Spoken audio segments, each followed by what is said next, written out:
Hi, this is Robert from the Open Eye, and today I'd like to speak with you a little bit about how stones have impacted my dreams. And in order to share that, I have to go back a little bit and talk about how difficult it is for me to dream.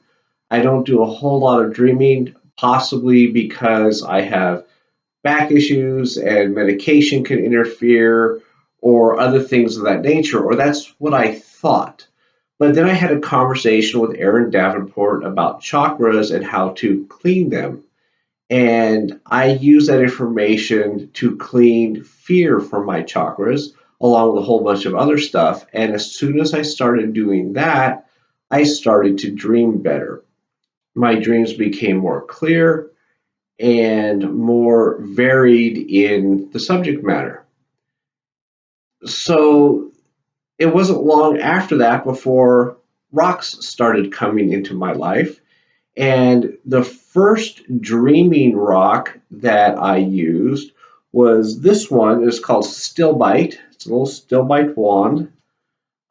We created a little very amateur wire wrap, and we hang this next to my bed um, before going to sleep, of course. And it does something strange. It's designed to stimulate your third eye, and it does.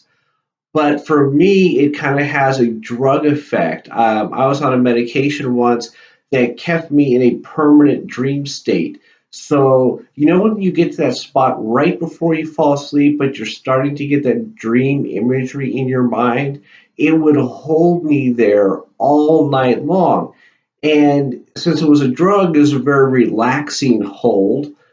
But after 2 or 3 days of not getting any real sleep, but sticking in that half dream, half awake sleep, state, I was very uncomfortable. And so I stopped taking that particular medication, and the problem went away.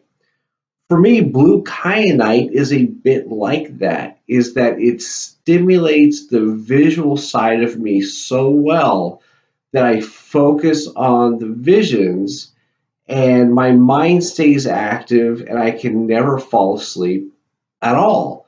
Um, but the visions are cool. It's just I can't do that while I'm asleep. So I'm going to have to incorporate this into meditational states where I'm looking to have visions and see what happens. This little stone is called apophyllite, and it looks like just a regular clear quartz crystal. Um, and it's a really high vibration stone. Um, and I put it next to my bed, and my dreams changed to spiritual themes. I had a dream that took me about 15 or 20 minutes to retell to my wife and to Aaron Davenport that had a lot of spiritual themes in it that was a result of having this stone next to my bed. Now, all I do with these stones, I sit them next to my bed and I ask the energy to go through my crown chakra. That way, it's not tiring me out.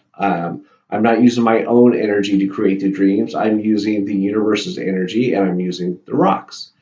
Um, and so I've only used this a couple of times, but it has stimulated spiritually informative dreams. And by that, I mean dreams that show me the metaphor of my life and metaphor of some actions.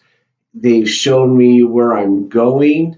They've shown me where I've been, but always in a spiritual context and always in a way where I feel like the dreams are full of spiritual beings, not my own brain imaginations, if you will. In fact, the last dream I had that was stimulated by apophyllite, I believe I was in a group of spirits that were all related to various minerals and rocks and stones. They were not gnomes, but they were more like the spirit of apophyllite and the spirit of kyanite, etc., etc., etc. So those were very interesting dreams, and I'm pretty sure I would not have had those dreams if it wasn't for the apophyllite. Again, the kyanite's a bit strong for me or a bit harsh. So I'm going to try to use other stones to calm that down. And I'm going to try using it in just waking meditations to see what it does to the visual side of things. So that's this edition of Talk to the Rock. I hope you enjoyed it, and please hit the subscribe button and come by the open eye. Have a great day.